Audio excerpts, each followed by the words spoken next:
Show them how that pedal works, and then just kind of walk us through some of the features and benefits of that machine. Yeah, so as I'm coming down this hill here, you can see how I'm tracking. If I was in a conventional with the transmission, once I get in the brakes, the machine's in a lurch or whatever, all I'm gonna do is just roll into that decel pedal. Super smooth, nice turn. Now what I can do is I can go into a turnaround. One track's gonna go forward, the other track's gonna go in reverse. I can spin around right in place. So where this is gonna come in helpful is maybe if I'm doing some pioneering or casting a material away from a high wall or whatever it is, I'm not losing power to that inside track anymore, where I can keep that power and move, a full blade load, and it's easy on the machine. Yeah, Daniel, so there's a lot of onboard technology before we put on that command layer. So you have auto rip on that, which is going to help the operator perform his ripping duties better. So what they're going to do right now, they're going to make a ripping pass. So an inexperienced operator is typically going to leave that shank back. If that shank's back, it's going to have a tendency to ride up over, especially if you have a hard in there or something. You notice they both tuck that ripper shank underneath. The minute that you turn that ripper shank underneath and you're pushing that, pointing that tip uphill, that material's trying to pull that tractor down. The heavier the tractor gets, the more the tractor's going to be able to rip, or the more it's going to be able to push. So anything you do to make the tractor heavier, the better it's going to perform. The way you make a tractor heavier is the way that you carry the material in the blade.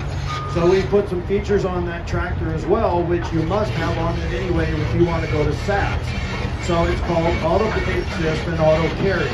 So what we're going to do here is the D10, and I don't want to take anything away from the D10, but there's an awful lot to talk about on that D11. So our product specialists will meet you on the floor to go through the D10 with you.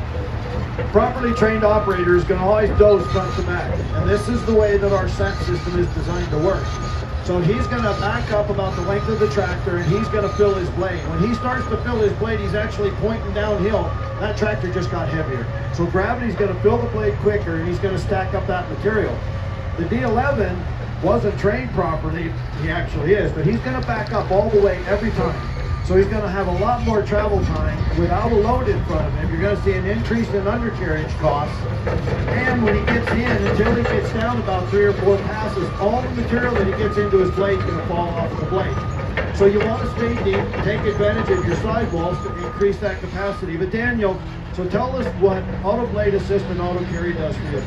Yeah, so you can use ABA, so it has presets in there that you can fine tune where it's going to put the blade at a certain pitch for cut, carry, and dump. And then also that'll work in conjunction with the auto carry, where depending on what kind of material you're working with, you can turn up or turn down your load factor, so that way you're not getting too much track slip, and it's going to maintain a nice even cut for you. So it's just going to take a lot of responsibility off the operator, so that way as I'm running the 12-hour shift, I'm not getting fatigued, and that working with auto rip, it just really takes a lot of the responsibility out of the operator. And it's at a certain pitch for cut, carry, and dump. And then also that'll work in conjunction with the auto carry, where depending on what kind of material you're working with, you can turn up or turn down your load factor, so that way you're not getting too much track slip, and it's going to maintain a nice even cut for you. So it's just going to take a lot of responsibility off the operator, so that way as I'm running the 12-hour shift, I'm not getting fatigued, and that working with auto rip, it just really takes a lot of the responsibility out of the operator, and it's just a nice smooth ground that I'm running on. I think one of the other things that's really nice about this, when you're running a conventional planetary transmission, power transmission, you have first, second, and third gear. When you're backing up, sometimes it slopes just enough that you can't quite maintain that second gear. So with this electric drive, you have finite settings that you can go in and actually find those gears between first and second and third. You just need freestyle reverse time a little bit to just give you a few more cycles per hour. We brought the 794 back. Now don't think that this is an ideal match. The body on that truck is really designed for a rope shovel or a big hydraulic shovel. It's really square. And I just want to be able to show you the reach and the height in the 995. Now it isn't going to perfectly center, but in the event that our shovel went down or it's down for a PM and I need to continue rolling my trucks, I can still load